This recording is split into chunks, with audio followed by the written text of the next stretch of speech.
ولا تکونوا کالذین قالوا سمعنا وهم لا يسمعون، ان لوگوں کے مانند نہ ہو جاؤ جو کہتے ہیں کہ ہم نے سن لیا، حقیقت میں وہ سنتے نہیں ہیں. یعنی تبدل اڑا ہوا ہے، طبیعت جو ہے وہ یکسو ہے ہی نہیں، تو کیا سننا ہے، سنا انسنا ہو گیا. ان شر الدواب عند اللہ الصم البکم الذین لا یعقلون، یقیناً تمام چوپایوں میں بدترین اللہ کے نزدیک یہی لوگ ہیں جو بہرے ہیں، گونگے ہیں اور عقل سے کام نہیں لیتے. اب یہ منافقین ہی کی طرف اشارہ ہو رہا ہے. وَلَوْ عَلِمَ اللَّهُ فِيهِمْ خَيْرًا، اگر اللہ تعالیٰ کے علم میں ہوتا کہ ان میں کوئی خیر ہے، لَأَسْمَعَهُمْ، اللہ انہیں سنا دیتا. وَلَوْ أَسْمَعَهُمْ، اگر اللہ انہیں سنا دیتا لَتَوَلَّوْا، پھر بھی پیٹ موڑ جاتے. وَهُمْ مُعْرِضُونَ، وہ ہیں ہی اعراض کرنے والے. یہ گویا کہ چند آیات ہیں کہ جس میں خاص طور پر جو لوگ بھی اس وقت ریلیکٹنٹ تھے، جو بھی کسی طریقے سے اس میں جھجک رہے تھے، ان کے لیے تنبیہ. اب 3 آیات آ رہی ہیں. یا ایھا الذین آمنوا استجیبوا للہ وللرسول اذا دعاکم لما یحییکم، اے اہل ایمان لبیک کہا کرو اللہ کی پکار پر، اور خاص طور پر رسول کی پکار پر، جبکہ وہ تمہیں پکارے اس شے کے لیے جس سے تمہیں زندگی ملے گی. تم جنگ میں جانے کو سمجھ رہے ہو کہ موت کا دروازہ ہے، یہ تو اصل زندگی کا دروازہ ہے. ولا تقولوا لمن يقتل في سبيل الله اموات بل احياء ولكن لا تشعرون.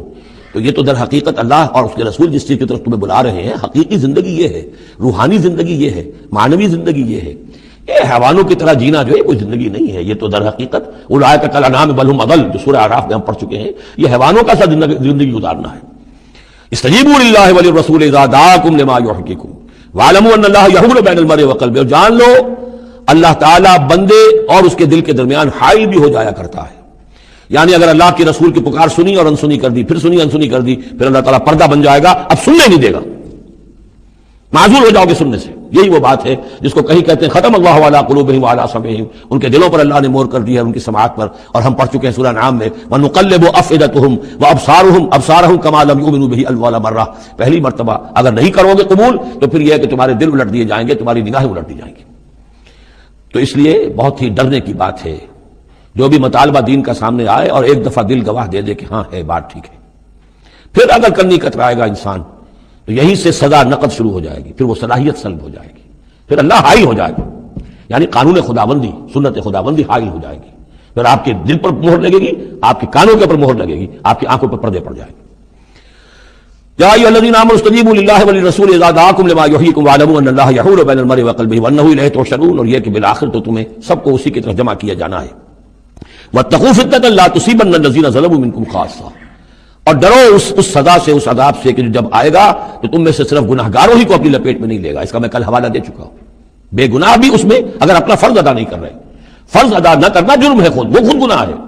تم اگر دین کے لیے سرفروشی نہیں کر رہے تو یہ بھی تو گناہ ہے. ہاں ٹھیک ہے، میں نے یہ شراب نہیں پی، میں نے یہ نہیں کیا، میں نے سور نہیں کھایا، میں نے فلاں نہیں کیا، میں نے نمازیں پڑھی، ٹھیک ہے سب کچھ کیا، لیکن سوال یہ ہے کہ جو دین کا فرض تھا، دین کی نصرت تھی، اللہ کی اور اس کے دین کے لیے تن من دھن لگانا تھا، وہ نہیں کیا، وہ بھی تو جرم ہے.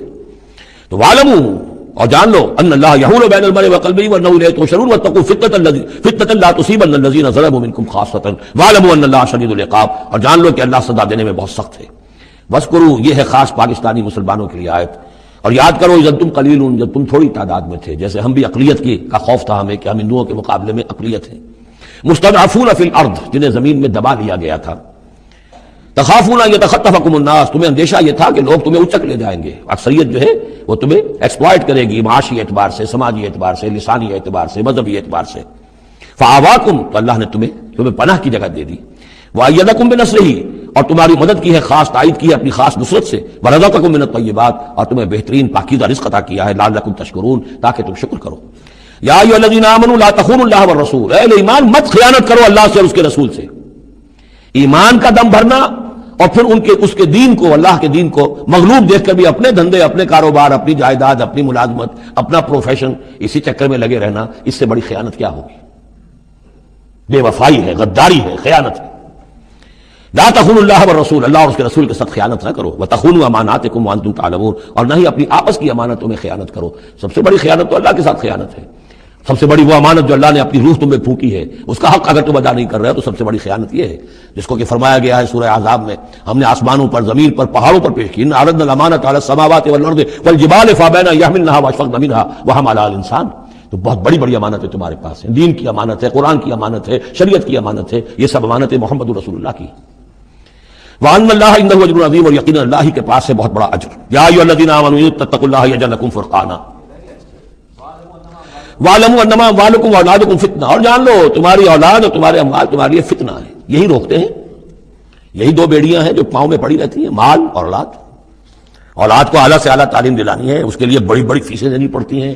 اس کے لیے ظاہر بات ہے کہ اپنا ایک ایک قطرہ جو ہے پسینے کا اور خون کا لگائیں گے تو کہیں جا کر وہ ساری چیزیں فراہم ہوگی. آدمی کھپ گیا اسی کے اندر، اولاد کے لیے یا مال کے لیے. پھر کہاں سے وقت لائیں دین کے لیے، اور دین کے لیے نصرت کے لیے کہاں کوئی رمق جسم کے اندر باقی رہ جاتی ہے. جان لو کہ تمہارے اموال اور تمہاری اولاد تمہارے لیے فتنہ ہے. فتنہ کہتے ہیں جس پر کسی کو پرکھا جائے، کسوٹی جس کے اوپر پرکھا جا رہا. وَأَنَّ اللَّهَ عِندَهُ أَجْرٌ عَظِيمٌ، اور یقیناً اللہ ہی کے پاس ہے بڑا اجر. یا ایھا الذین آمنوا ان تتقوا اللہ یجعل لکم فرقانا، اہل ایمان اگر تم اللہ کے تقوی پر برقرار رہو گے تمہارے لیے فرقان، ایک کے بعد دوسری فرقان آتی رہے گی. پہلا فرقان تو یہ آ گیا، یہ فتح جو تمہیں دی گئی ہے. وَيُكَفِّرْ عَنْكُمْ سَيِّئَاتِكُمْ، اور یہ کہ تمہارے سے تمہاری جو کمزوریاں ہیں، برائیاں ہیں، وہ اللہ تعالیٰ دور کر دے گا. وَيَغْفِرْ لَكُمْ، اور بخش دے گا. وَاللَّهُ ذُو الْفَضْلِ الْعَظِيمِ، اللہ بڑے فضل والا ہے. وَإِذْ يَمْكُرُ بِكَ الَّذِينَ كَفَرُوا، اب یہ ہجرت سے پہلے جو صورتحال تھی مکے میں کہ قریش کے سردار بیٹھتے تھے دارالندوا میں، کیا کریں اب ہم محمد صلی اللہ علیہ وسلم کو قتل کر دیں، سازشیں ہوتی تھیں، اور اسی طریقے سے انہیں قید کر دیں، کہیں یہاں سے نکلنے پہ مجبور کر دیں. تو وہ جو سازشیں ان کی ہوتی تھی اور مشورے ہوتے تھے ان کا ذکر ہے. وَإِذْ يَمْكُرُ بِكَ الَّذِينَ كَفَرُوا، اور جب یاد کیجئے جبکہ وہ لوگ جو کافر ہوئے، یہ کافر لوگ آپ کے بارے میں مشورے کرتے تھے، چالیں چلتے تھے، اسکیمیں بناتے تھے، سازشیں کرتے تھے. لِيُثْبِتُوكَ، نمبر ایک تو یہ کہ آپ کو کہیں قید کر دیں، اور یقتلوک، یا قتل کر دیں، اور یخرجوک، یا آپ کو اپنی بستی سے کہیں نکال دیں. وَيَمْكُرُونَ وَيَمْكُرُ اللَّهُ، وہ بھی چالیں چل رہے تھے، ان کی بھی اسکیمز تھیں اور اللہ کی اپنی اسکیم تھی. واللہ خیر الماکرین، اور ظاہر بات ہے کہ اللہ تعالیٰ بہترین ہے پلاننگ کرنے والا اور بہترین ہے تدبیر فرمانے والا. وَإِذَا تُتْلَىٰ عَلَيْهِمْ آيَاتُنَا قَالُوا قَدْ سَمِعْنَا لَوْ نَشَاءُ لَقُلْنَا مِثْلَ هَٰذَا، اور جب انہیں ہماری آیات پڑھ کے سنائی جاتی ہے تو وہ کہتے ہیں ٹھیک ہے بہت سن لی ہم نے یہ آیات، بہت محمد آپ نے سنا لیا، کوئی ایسی بات بھی نہیں ہے، ہم چاہیں گے تو ایسا ہی کلام ہم بھی کہہ لیں گے. جرت نہیں کی کسی نے کہ آئے کہ یہ کلام میں نے موضوع کیا ہے اور یہ قرآن کے برابر ہے تو کوئی کمیشن بٹھا لیجئے، کوئی سازش بنا لیجئے کہ تو طے کریں، یہ جرت نہیں ہوئی. لیکن یہ کہہ دینے میں تو کوئی بات نہیں تھی، زبان کون پکڑے گا. لو نشاء لقلنا مثل هذا، اگر ہم چاہیں گے تو ہم بھی ایسے کہہ دیں گے، کوئی ایسی بڑی بات نہیں ہے. یہ نضر بن حارث تھا کہ جس کی طرف یہ الفاظ منقول ہیں تاریخ اور سیرت میں. ان هذا الا اساطیر الاولین، یہ نہیں ہے یہ مگر یہ کہ پچھلوں کی کہانیاں ہیں، قصے ہیں. جیسے آج بھی مستشرقین کہتے ہیں کہ کچھ تورات سے کچھ انجیل سے محمد نے لے لیا جوڑ جاڑ کر اور یہ قرآن بنایا ہے. اب تو خیر وہ دور ذرا بدل گیا ہے، یہ ذرا پچھلی صدی کی بات تھی، اس دور میں لوگ اس قسم کی باتیں زیادہ کرتے تھے. وَإِذْ قَالُوا اللَّهُمَّ إِنْ كَانَ هَذَا هُوَ الْحَقُّ، اور وہی بات جو میں نے آپ کو بتائی تھی کل بھی کہ قریش کے لیے سب سے بڑا مسئلہ اپنے عوام کو سنبھالنے کا ہو گیا تھا، کیسے روکیں ان کو کہ یہ محمد صلی اللہ علیہ وسلم کا ایمان نہ لائیں. اس کے لیے جو اور تدبیریں وہ کرتے تھے اسی کی طرح کی ایک تدبیر کا ذکر آ رہا ہے.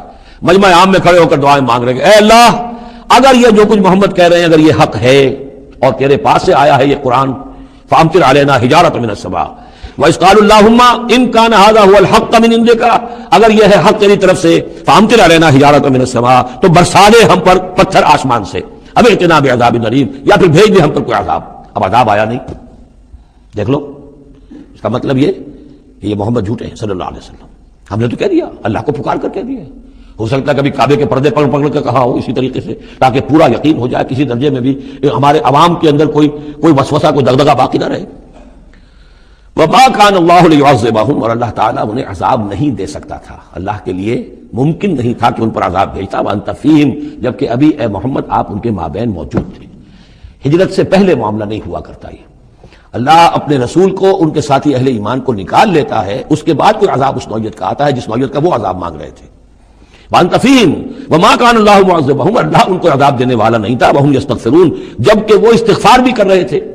یعنی اسی مکے میں عوام الناس بھی تو تھے، سادہ لوگ بھی تو تھے، وہ استغفار بھی کرتے تھے، تلبیہ بھی پڑھتے تھے، لبیک اللہم لبیک لبیک اللہم لبیک، یہ بھی تو کرتے تھے، اللہ کو بھی پکارتے تھے. تو بڑا گڑبڑ سا معاملہ تھا.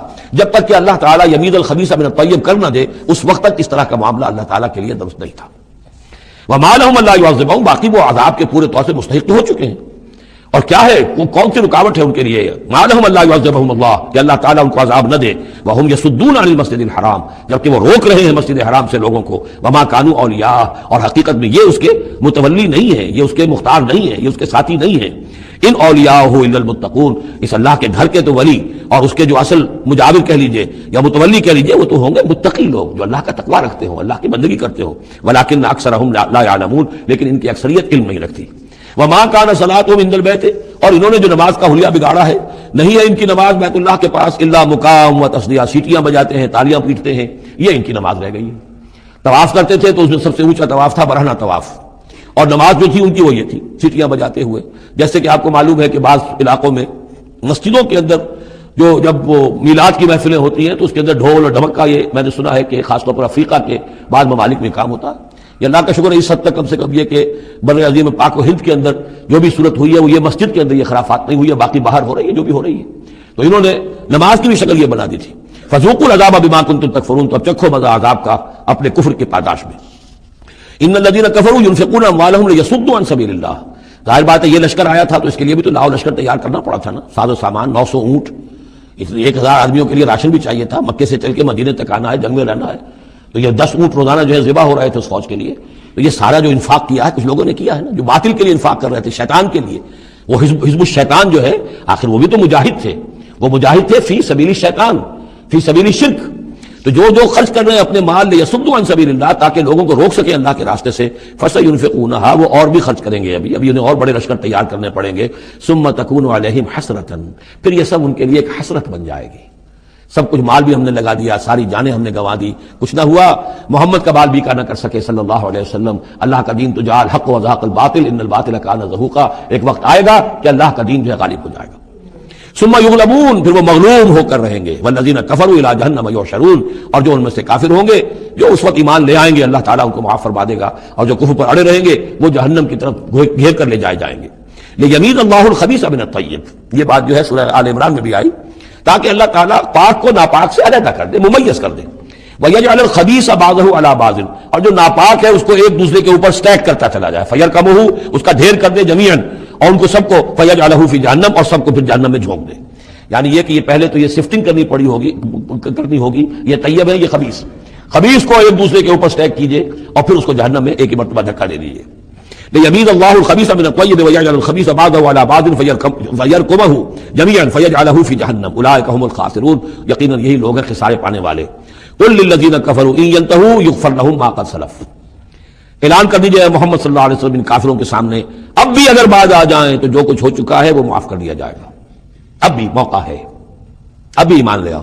یعودوا، اور اگر وہ ارادہ کریں گے دوبارہ یہی کچھ کریں گے، فقط بدت سنت الاولین، تو پچھلوں کی بھی داستانیں گزر چکی ہیں، ان کی جو بھی کچھ ان پر ہوا ہے وہ سب کو معلوم ہے. اب ظاہر بات ہے کہ وہ مکی قرآن تو نازل ہو چکا تھا، سورہ اعراف بھی نازل ہو چکی، سورہ نام بھی نازل ہو چکی. جو کچھ ہوا ہے قوم ہود کے ساتھ، قوم صالح کے ساتھ، قوم شعیب کے ساتھ، اس ساری داستانیں تو تھی. فقط مدد سنت الاولین، اگلوں کا جو طریقہ اور راستہ تھا وہ تو گزر چکا ہے، وہ سب کے سامنے آ چکا ہے. وَقَاتِلُوهُمْ حَتَّى لَا تَكُونَ فِتْنَةٌ وَيَكُونَ الدِّينُ كُلُّهُ لِلَّهِ. یہ سورہ بقرہ میں بھی آیت آئی تھی اور اب آئی ہے اضافی شان کے ساتھ.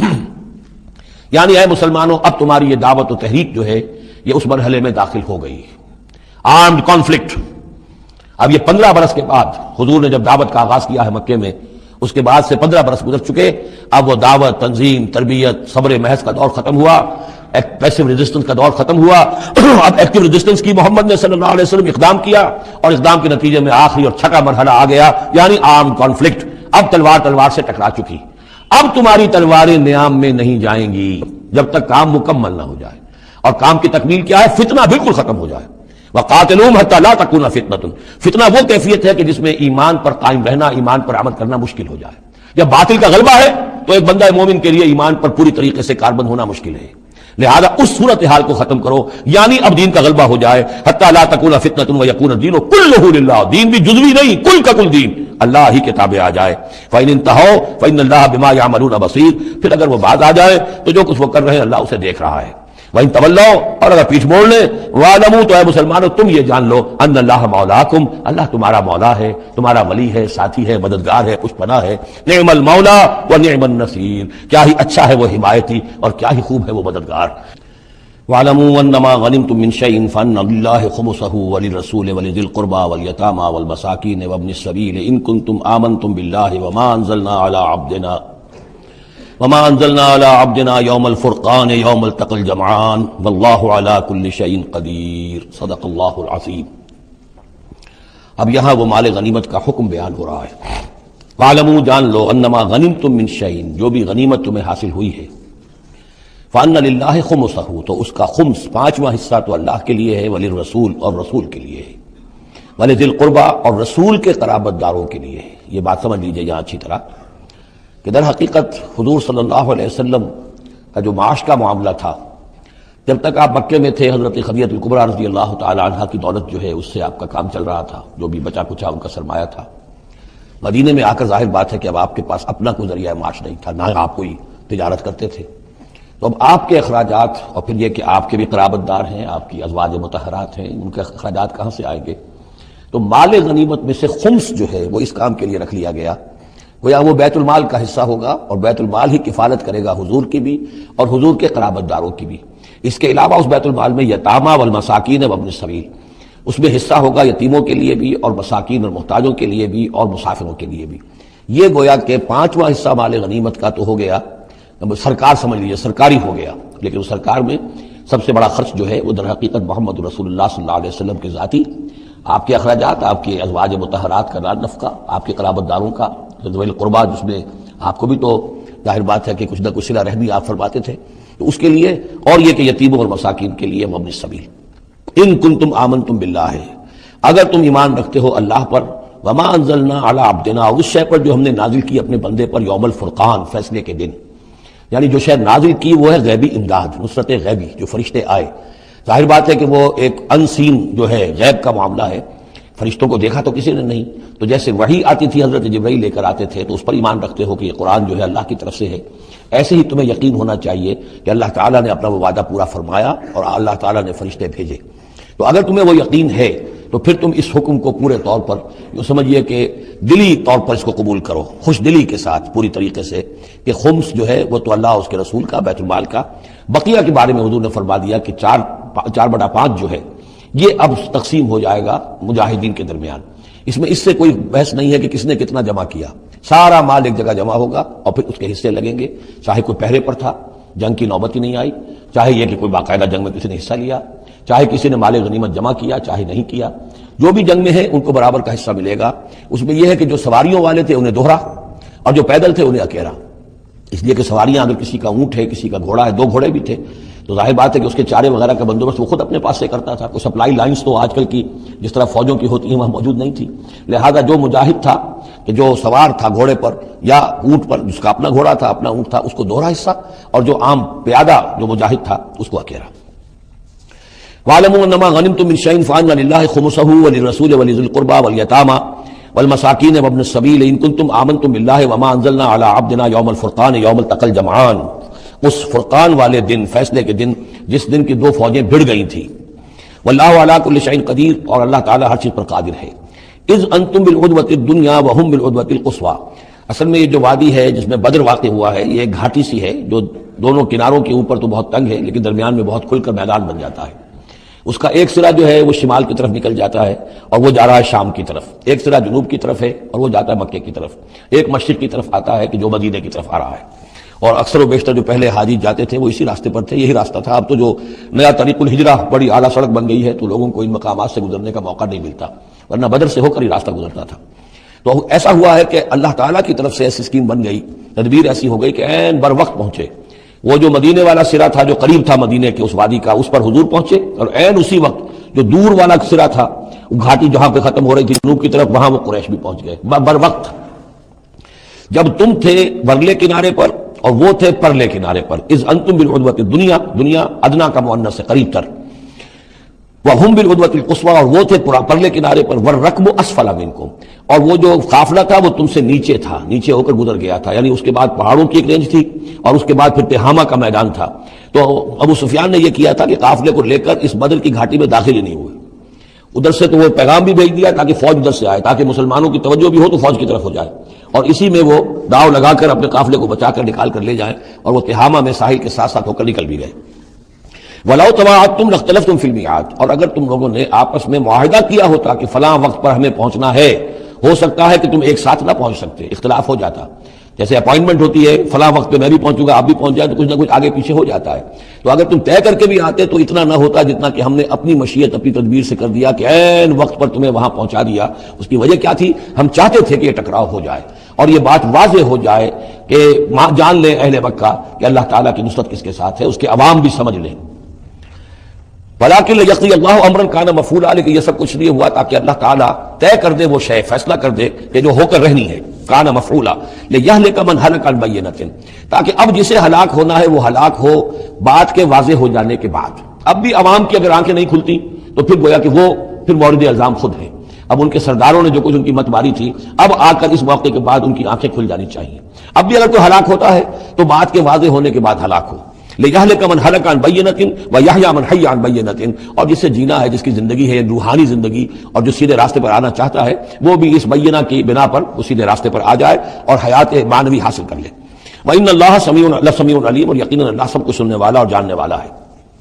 اذ یریکہم اللہ فی منامک قلیلا، جبکہ اللہ تعالیٰ آپ کو دکھا رہا تھا اے نبی ان کو آپ کی نیند میں کم۔ حضور نے خواب میں دیکھا کہ کوئی بڑی طاقت نہیں ہے، بڑی تھوڑی سی جمعیت ہے قریش کی جو آئی ہے، حالانکہ 1000 کا لشکر تھا۔ وَلَوْ أَرَاكَهُمْ كَثِيرًا، اور اگر آپ کو دکھایا ہوتا کہ وہ بڑی بڑی تعداد میں آ رہے ہیں، لَفَشِلْتُمْ، اور آپ نے وہ بات بتائی ہوتی صحابہ کرام کو، اپنے ساتھیوں کو، تو اے مسلمانوں پھر تم کمزوری دکھاتے، تمہیں ڈھیلے پڑ جاتے۔ وَلَتَنَازَعْتُمْ فِي الْأَمْرِ، اور معاملے کے اندر پھر کوئی ایک اور تنازع کھڑا ہو جاتا کہ ہمیں یہاں جنگ کرنی بھی چاہیے کہ نہیں۔ ولیکن اللہ سلم، لیکن اللہ تعالیٰ نے سلامتی پیدا فرما دی۔ انہ علیم بذات الصدور، یقیناً وہ جو کچھ سینوں کے اندر ہے اس سے واقف ہے۔ اس کی توجہ یہ کی ہے مفسرین نے کہ اگرچہ نبی کا خواب جھوٹا نہیں ہو سکتا، یہ نہیں تھا کہ حضور کو جو خواب دکھایا گیا وہ غلط تھا، اصل میں ان کی جو معنوی حقیقت تھی وہ دکھا دی گئی۔ ایک ہے کسی شے کے اندر جو کمیت ہے، کوانٹیٹیو ایلیمنٹ ہے اس کا، ایک ہے جو اس کی کیفیت ہے، جو اس کے اندر اصل حقیقت ہے۔ تو یہ بات جو ہے اچھی طرح سمجھ لینے کی ہے کہ مکے سے جو اصل نفری آئی تھی وہ تو ان عوام الناس کی تھی کہ جن کو بارے میں جن کو معلوم تھا کہ محمد ہمارے بہترین آدمی ہیں صلی اللہ علیہ وسلم، اور جو ان کے ساتھی ہیں وہ ہمارے گلے سرسبد ہیں، ہمارے خاندان کے قریش کے بہترین لوگ ہیں، اور پھر یہ کہ انہوں نے کوئی جرم نہیں کیا ہے، کوئی ظلم نہیں کیا ہے، وہ صرف ایک خدا واحد کا جو ماننے والے اور جو ہے وہ نیکیوں کا حکم دینے والے ہیں۔ تو جو ان کے ہاں جو بھی جس کو ہم کہتے ہیں سائلنٹ میجورٹی عوام الناس، ان کے دل اپنے لیڈروں کے ساتھ نہیں تھے۔ آ تو گئے تھے، وہ ظاہر ان کا جبر تھا، ان کا فیصلہ تھا، لیڈروں کا حکم تھا، آ گئے تھے، لیکن مارے باندھے کو آئے ہوئے تھے۔ ان کے دلوں کے اندر وہ بات نہیں تھی کہ جو کسی ایسے لشکر میں ہوتی ہے کہ جو سمجھتا ہے اپنے آپ کو برحق، ہم حق کے لیے لڑ رہے ہیں، تو اس کے اندر جو طاقت ہوتی ہے اس لڑنے والے کے اندر، وہ اس شخص میں نہیں ہوتی کہ جو مارے باندھے کو لے آیا گیا ہو اور خود اسے اپنے دل میں یہ یقین نہ ہو کہ میں حق کے لیے لڑ رہا ہوں۔ اس اعتبار سے معنوی طور پر جو ان کی کیفیت تھی اس کے اعتبار سے وہ واقعتاً کم تھے۔ تو حضور کو خواب میں اللہ تعالیٰ نے ان کی اصل حقیقت دکھائی۔ وَإِذْ يُرِيكُمُوهُمْ إِذْ الْتَقَيْتُمْ فِي أَعْيُنِكُمْ قَلِيلًا وَيُقَلِّلُكُمْ فِي أَعْيُنِهِمْ، مزید برآں اللہ نے یہ کیا کہ جب دونوں لشکر ٹکرائے ہیں تو ایسی کیفیت پیدا کر دی کہ مسلمانوں کو بھی وہ تھوڑے لگ رہے تھے کہ کوئی زیادہ لوگ نہیں ہیں، اور انہیں بھی مسلمان تھوڑے نظر آ رہے تھے۔ یعنی یہ کہ ہر صورت اللہ نے ایسی بنا دی تھی کہ جنگ ہو اور ڈٹ کر ہو، تاکہ یہ صورتحال جو ہے یوم الفرقان ہونا اس کا بالکل واضح ہو جائے۔ اگر کسی وجہ سے وہ کرنی کترا جاتا معاملہ اور جنگ نہ ہوتی، مقابلہ نہ ہوتا، تو جس طریقے سے کہ اللہ اس کو فیصلہ کن دن بنا دینا چاہتا تھا یوم الفرقان، فیصلے کا دن، وہ صورتحال پیدا نہ ہوتی۔ لیقضی اللہ امرا کان مفعولا، تاکہ اللہ پورا کر دے اس معاملے کو کہ جو ہونے والا ہی تھا۔ وإلی اللہ ترجع الامور، اور تمام معاملات بالآخر تو اللہ ہی کی طرف لوٹا دیے جائیں گے۔ یا ایھا الذین آمنوا اذا لقیتم فئۃ فاثبتوا، اے اہل ایمان جب بھی اب تمہارا اب چونکہ دور شروع ہو گیا ہے، اب تمہاری جد و جہد جو ہے وہ آخری مرحلے میں داخل ہو چکی ہے، مسلح تصادم کا آغاز ہو چکا ہے، اور یہ تو ابھی پہلی جنگ ہے، ابھی جنگیں اور آنی ہیں، اگلے ہی سال غزوہ احد ہو گیا۔ جب بھی تمہارا مقابلہ ہو کسی فوج سے فاثبتوا، پہلا حکم تو یہ ہے کہ پھر ثابت قدم رہو، قدم جمائے رکھو۔ دوسرا حکم واذکروا اللہ کثیرا، اور اللہ کا ذکر کرو کثرت کے ساتھ، لعلکم تفلحون، تاکہ تم فلاح پاؤ۔ تمہاری جو طاقت ہے وہ اللہ تعالیٰ کے بھروسے پر ہے۔ واصبر وما صبرک الا باللہ، ایک بندہ مومن کا صبر جو ہے وہ اللہ کے بھروسے پر ہے، لہذا اللہ یاد رہے گا، اللہ کے ساتھ قلبی تعلق، روحانی تعلق استوار ہوگا تو تم ثابت قدم رہو گے، اور اگر اللہ سے رشتہ ٹوٹ گیا، قلبی رشتہ، روحانی رشتہ، تو پھر تمہارے اندر جان نہیں ہوگی۔ اور تیسرا حکم لعلکم تفلحون، تاکہ تم مراد پاؤ، تیسرا حکم اطیعوا اللہ ورسولہ، اور دیکھو تیسرا حکم یہ ہے کہ جو ڈسپلن ہے اس کی پابندی کرو، حکم مانو اللہ کا اور اس کے رسول کا۔ اب ویسے تو یہاں اللہ کا حکم بھی کہا گیا ہے، ظاہر بات ہے کہ وہاں تو ہر وقت جو حکم آتا تھا وہ رسول کا حکم آتا تھا، اس لیے کہ قرآن بھی آ رہا ہے تو رسول کی زبان سے ادا ہو رہا ہے، اور رسول اپنی جانب سے اپنی اجتہاد کے تحت، اپنی رائے کے تحت، اپنی تدبیر کے تحت رائے دے رہے ہیں، تو بھی حضور کی زبان مبارک سے ادا ہو رہا ہے۔ تو ویسے کہنے کو یہ اللہ اور اس کے رسول کی اطاعت کرو، لیکن عملاً وہ رسول اطاعت بن جاتی ہے۔ میں مصطفیٰ برساں خیش را کہ دی ہما است، واطیعوا اللہ ورسولہ ولا تنازعوا، اور دیکھو آپس میں جھگڑو نہیں۔ یہی وہ الفاظ آئے ہیں جو سورہ آل عمران میں ہم پڑھ چکے ہیں۔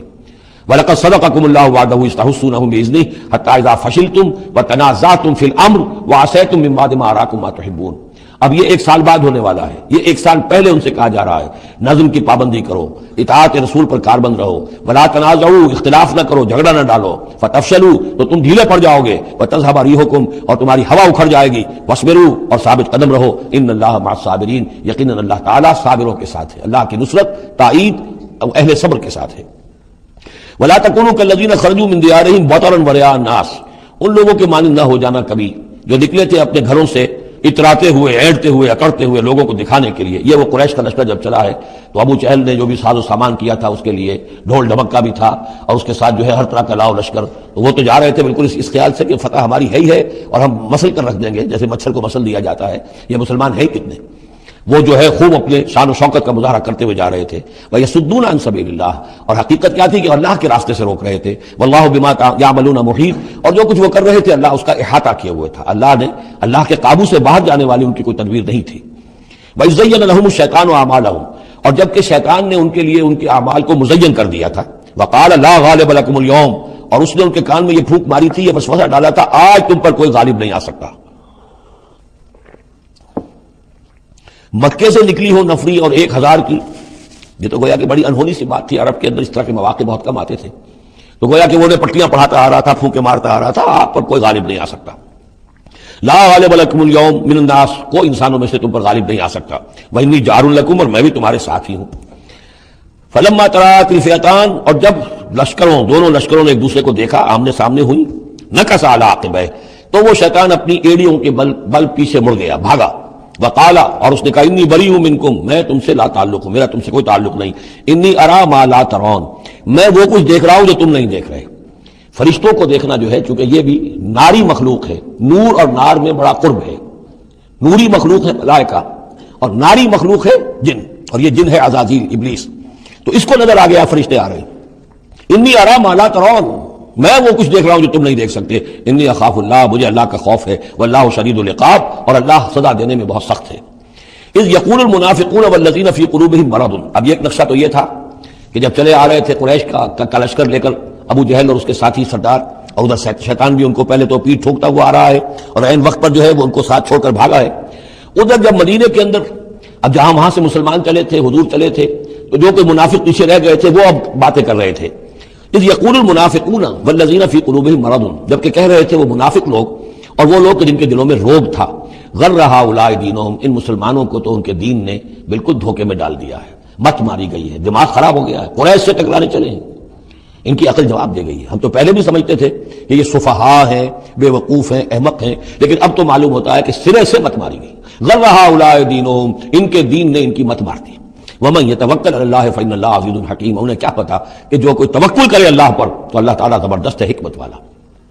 وَلَوْ تَرَىٰ يَتَوَفَّى الَّذِينَ كَفَرُوا الْمَلَائِكَةُ، اور کاش تم دیکھ سکتے جب کہ قبض کرتے ہیں فرشتے ان کافروں کو، ان کی جانوں کو، یضربون وجوہہم، ان کے چہروں پر ضرب لگاتے ہوئے، وادبارہم، اور ان کی پیٹھوں پر، وذوقوا عذاب الحریق، اور کہتے اب چکھو جلنے کا عذاب، ذالک بما قدمت ایدیکم، اور یہ وہ کچھ ہے جو تمہارے اپنے ہاتھوں نے آگے بھیجا ہے، وان اللہ لیس بظلام للعبید، اور یہ کہ اللہ تو ہرگز اپنے بندوں کے حق میں ظالم نہیں ہے، ظلم کرنے والا نہیں ہے۔ کذاب آل فرعون والذین من قبلہم، جیسے کہ معاملہ ہوا آل فرعون کا اور ان کا جو ان سے پہلے تھے۔ آل فرعون سے پہلے قوم شعیب سے پہلے صدوم اور عبورہ کی بستیاں، ان سے پہلے قوم سمود، ان سے پہلے قوم عاد، ان سے پہلے قوم نوح، یہ ہم سورہ اعراف کے اندر یہ ساری چیزیں پڑھ کر آئے۔ کذاب آل فرعون والذین من قبلہم کفروا بآیات اللہ، انہوں نے بھی اللہ کی آیات کا کفر کیا، فأخذہم اللہ بذنوبہم، تو اللہ نے پکڑ لیا انہیں ان کے گناہوں کی پاداش میں۔ ان اللہ قوی شدید العقاب، یقیناً اللہ تعالیٰ قوی ہے، قوت والا ہے، زور آور ہے، اور سزا دینے میں سخت ہے۔ ذالک بأن اللہ لم یکن مغیرا نعمۃ انعمھا علی قوم حتی یغیروا ما بانفسہم، یہ اس لیے ہے کہ اللہ تعالیٰ کا یہ طریقہ نہیں ہے کہ کوئی نعمت جو اس نے کسی قوم کو دی ہو اس میں تغیر کر دے جب تک کہ وہ قوم اپنے اندر کی کیفیت کو متغیر نہ کر دے۔ یعنی یہ ہر قوم جو اٹھی تھی اسی شکل میں اٹھی تھی کہ اللہ تعالیٰ نے ایک نبی بھیجا، جیسے کہ قوم ہود ختم ہوئی تو حضرت ہود اور ان کے ساتھیوں کے ذریعے سے ایک نئی قوم وجود میں آئی جو آگے چل کر سمود کہلائی۔ تو یہ لوگ کون تھے؟ یہ لوگ تھے جن کو اللہ نے نعمت دی تھی، انعام دیا تھا، احسان کیا تھا، ایمان انہیں ملا تھا، لیکن جب انہوں نے اپنی اس نعمتوں کو بدل دیا، کفر کی روش پر آ گئے، توحید کی پگڈنڈی چھوڑ کر، توحید کی شاہراہ کو چھوڑ کر شرک کی پگڈنڈیوں پہ مڑ گئے، تو پھر اللہ تعالیٰ کی نعمت بھی تبدیل ہو جاتی ہے، اللہ تعالیٰ نعمت سلب کر لیتا ہے، انعام کی جگہ پر اللہ کا عذاب آ جاتا ہے۔ ذالک بأن اللہ لم یکن مغیرا نعمتا انعمها علی قوم حتی یغیروا ما بانفسہم. یہی ہے جو مضمون آگے بھی آئے گا سورہ رعد میں بھی، اور اس کو پھر یہ کہ اردو میں بھی ایک شعر میں لوگوں نے پیش کیا ہے کہ خدا نے آج تک اس قوم کی حالت نہیں بدلی، نہ ہو جس کو خیال آپ اپنی حالت کے بدلنے کا. قوموں کے اپنے اندر کے حالات بدلتے ہیں تو پھر تقدیر بدلتی ہے. صرف خواہش سے، وشفل تھنکنگ سے، امانی سے کوئی بات نہیں ہوا کرتی. اور قوم ظاہر بات ہے کہ افراد پر مشتمل ہوتی ہے. پہلے کچھ افراد بدلیں گے، ان کے اندر قلب ماہیت ہوگی، ان کا باطن بدلے گا، ان کی سوچ، ان کے نظریات، ان کے خیالات، ان کے مقاصد، ان کی دلچسپیاں، ان کی امنگیں تبدیل ہو جائیں گی. یہ اندر کے بدلے ہوئے لوگ جو ہیں جب کثیر تعداد میں ہوں گے تو پھر یہ مل جل کر زور لگائیں گے، طاقت لگائیں گے، معاشرے کو بدل دیں گے، اور پھر یہ اس طریقے سے ایک انقلاب آئے گا. چون بجاں در رفت جہاں دیگر شود، جہاں کے دیگر شد جہاں دیگر شود. جب یہ قرآن کسی کے اندر اتر جاتا ہے اس کے اندر ایک تبدیلی آ جاتی ہے، بالکل بدل جاتا ہے انسان اندرونی طور پر. اور یہ اندرونی تبدیلی ہے جو عالمی انقلاب تک ممتد ہو سکتی ہے. واللہ سبحان اللہ سمیع علیم، اللہ سب کچھ سننے والا جاننے والا ہے. کذاب آل فرعون، جیسے کہ دستور تھا یا ہوا معاملہ آل فرعون کا، والذین من قبلہم، اور جو ان سے پہلے تھے، کذبوا بآیات ربہم، انہوں نے اپنے رب کی آیات کو جھٹلایا. فاہلکناہم بذنوبہم، تو ہم نے ان کو ہلاک کر دیا ان کے گناہوں کی پاداش میں. واغرقنا آل فرعون، اور آل فرعون کو ہم نے غرق کر دیا. وکل کانوا ظالمین، اور یہ سب کے سب ظالم تھے. ان شر الدواب عند اللہ الذین کفروا فہم لا یؤمنون، بدترین چوپائے اللہ کے نزدیک یہی لوگ ہیں، اللہ کے نزدیک جو کفر کرتے ہیں اور وہ ایمان نہیں لاتے. یعنی وہی جو آیت ہم پڑھ چکے سورہ اعراف میں، یہ لوگ انسان نظر آتے ہیں، حقیقت میں انسان نہیں ہیں. لہم قلوب لا یفقہون بہا ولہم اعین لا یبصرون بہا ولہم آذان لا یسمعون بہا اولئک کالانعام بل ہم اضل. وہ چوپایوں کے مانند ہیں بلکہ ان سے بھی گئے گزرے. اس لیے شر الدواب کہا گیا. تمام جانداروں میں اور تمام چوپایوں میں، جانوروں میں سب سے برے لوگ جو ہیں وہ یہ انسان نما حیوان ہیں، کہ جن کے اندر عقل نہیں، جن کے اندر شعور نہیں، جو ایمان سے خالی ہیں اور کفر پر اور صرف دنیا کی لذتوں پر ریجھ گئے ہیں.